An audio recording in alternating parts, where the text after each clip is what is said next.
I've been wanting to do this video for a while because I really believe it's hands down my most helpful video ever, my 10 best and worst travel tips.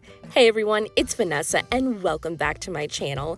And like you, when I first started traveling, I did a lot of research, reading articles and blog posts and watching YouTube videos of the best travel advice I could find, as well as learn from the supposed mistakes that people made so I could save myself some headaches. But it's always been the same dumb, useless non-advice. Pack sunscreen. Put your essentials in your carry-on.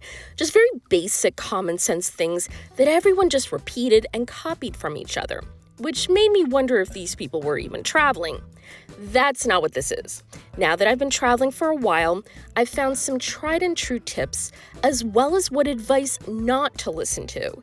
And I'm telling you guys, all 10 of these things factor into every single trip I take. So whether you're new to travel or a seasoned veteran, I can't wait to help you all have the best possible trips each and every time.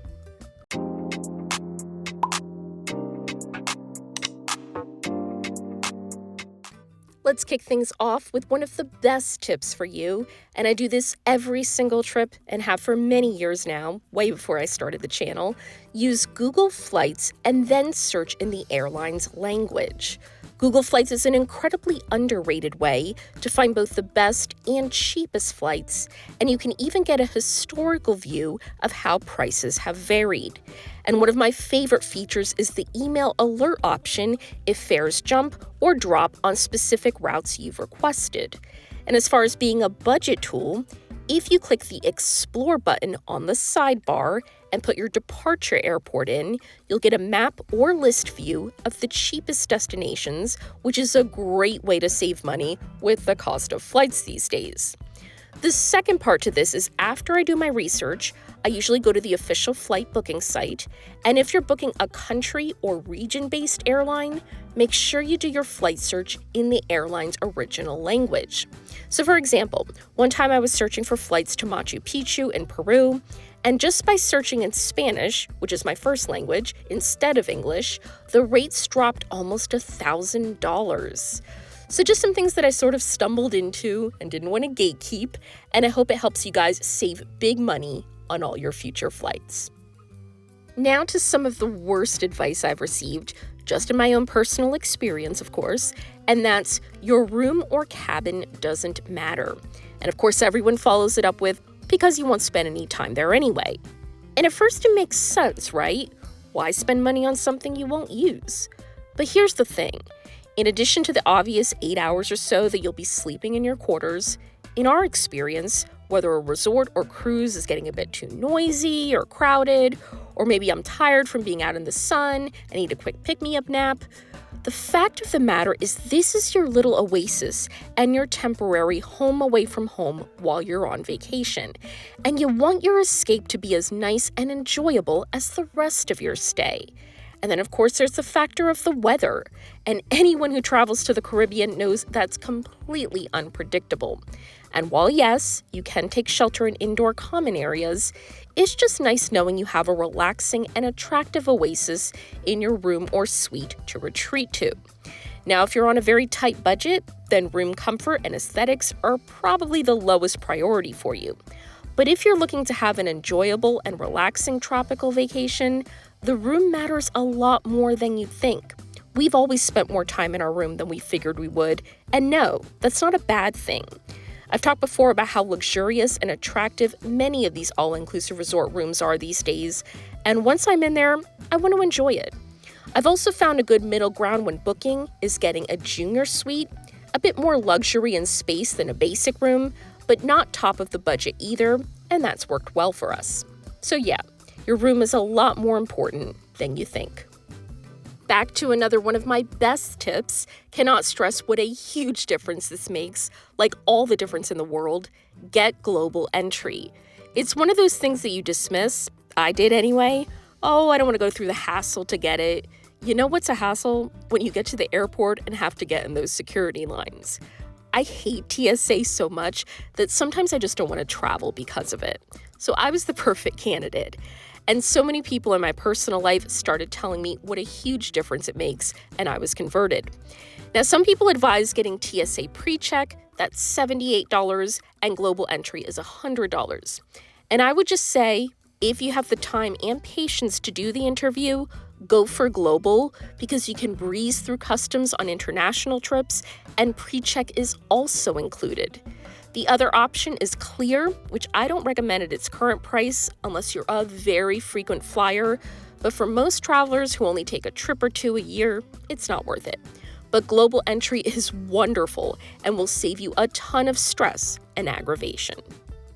Now to one of the worst pieces of advice: always book excursions through your resort or cruise. Now, while many all-inclusive resorts do offer excursion booking directly through their website, we started learning more lessons on this when we recently started cruising at the beginning of the year. And a big selling point for them is that they won't wait for you if you're late from a tour not booked directly through them.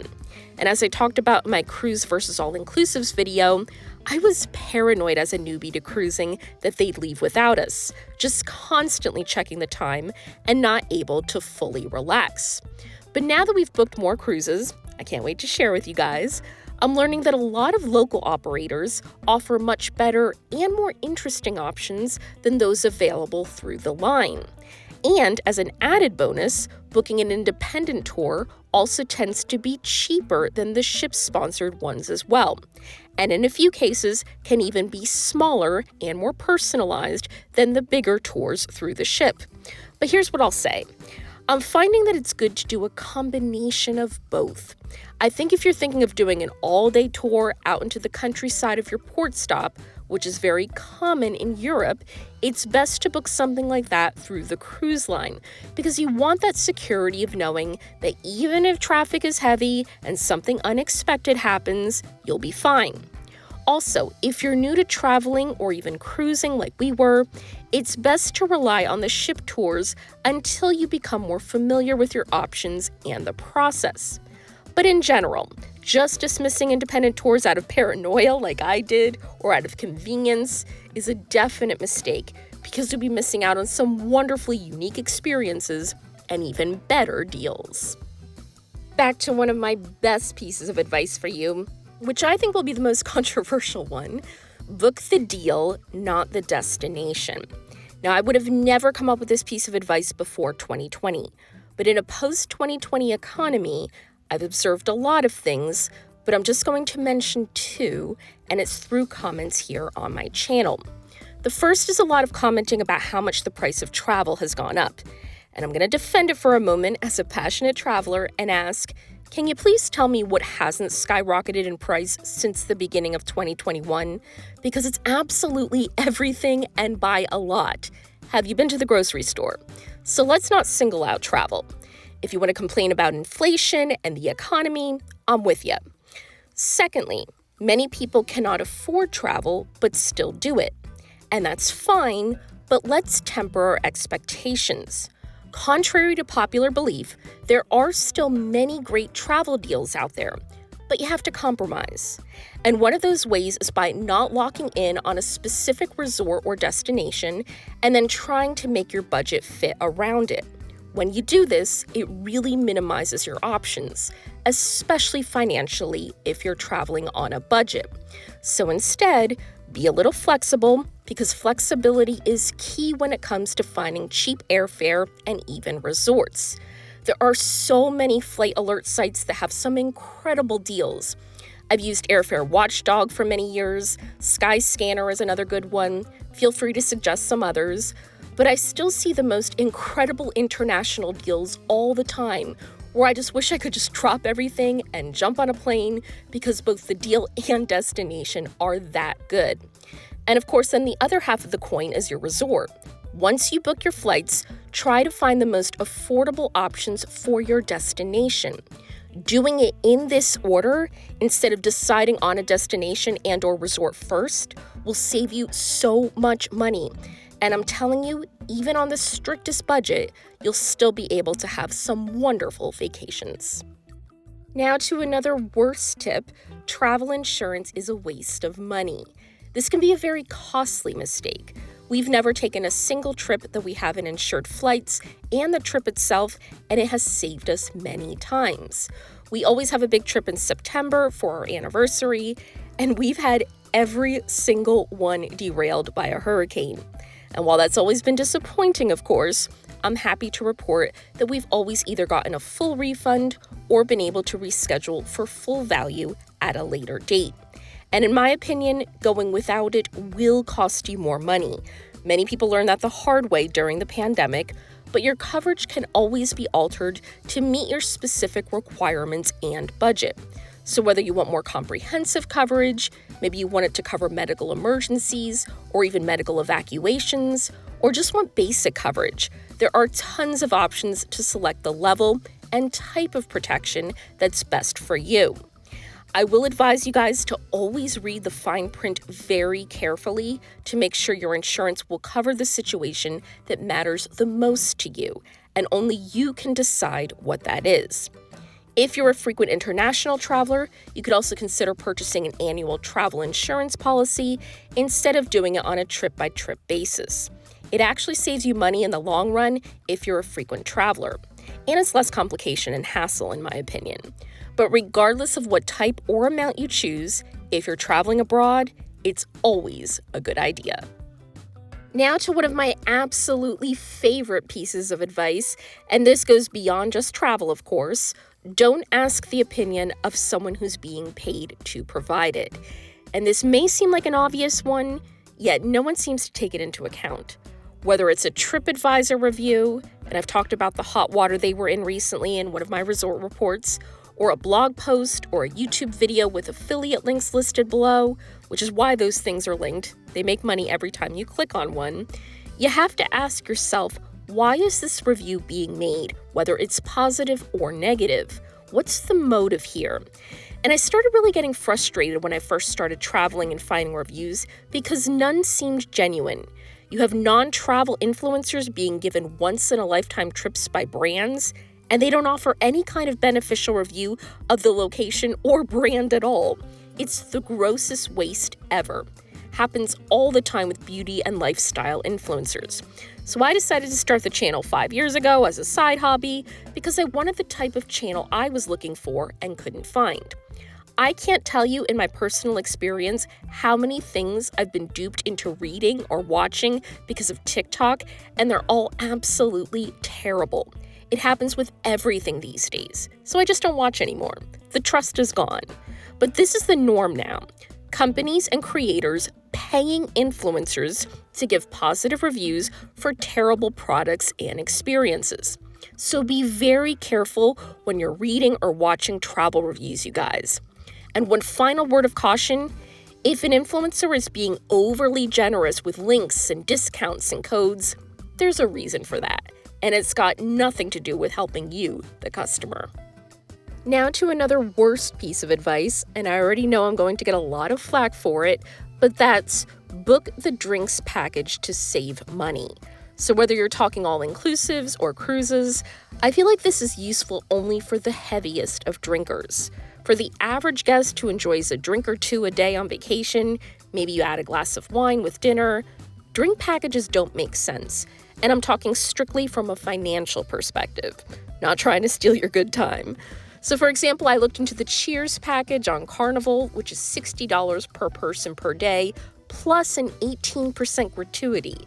Individual cocktails range from $10.50 to $12.50 per drink. So just from the numbers, you'd have to drink 5 or 6 drinks a day just to break even, not even to save money. If you're a beer drinker, at the average all-inclusive or cruise, it's usually $7 to $8 per beer, so you'd have to chug about 8 a day. And I'm not here to judge. If the answer is yes, you could do any of the above, then by all means, get the drinks package. But don't just assume this is good advice. Know what you can and can't handle, sit down and do the math, because you could very well find that it's not the great savings everyone says it is. Now to a piece of advice that I wish more people would consider. Get a travel rewards card, but don't go into debt. So first of all, there are many great credit cards that you can earn points or miles through your everyday spending to pay for hotels and flights. Some points can be transferable. My family has used them. They're great. And you'd be surprised how quickly points can add up and how easily you can qualify for not just free flights, but things like free hotel upgrades or late checkouts, just some really nice perks. But the second part is, of course, please don't go into debt, which is truly one of the most important travel tips I can give you. You'll regret every moment of the experience as soon as you get home if you're facing a mountain of credit card bills. I haven't seen this on my channel, but I do spend a lot of time on general travel message boards, and it's been shocking the past couple of years to see how many people admit they can't afford the trip they've booked, but do it anyway. Oh, I'll just charge it and deal with it later. What I do see a lot of in my comments is people saying they can't afford to travel to the places I review, and then blaming me all the time. And I'm going to share something with you guys. The first more than decade of my career, those of you in the Passport Pages community know the channel is not my career, I never even considered traveling. I dreamed of it since I was a teenager, had my lists, but for the longest time, I was grossly underpaid as a female scientist, had student loans from grad school.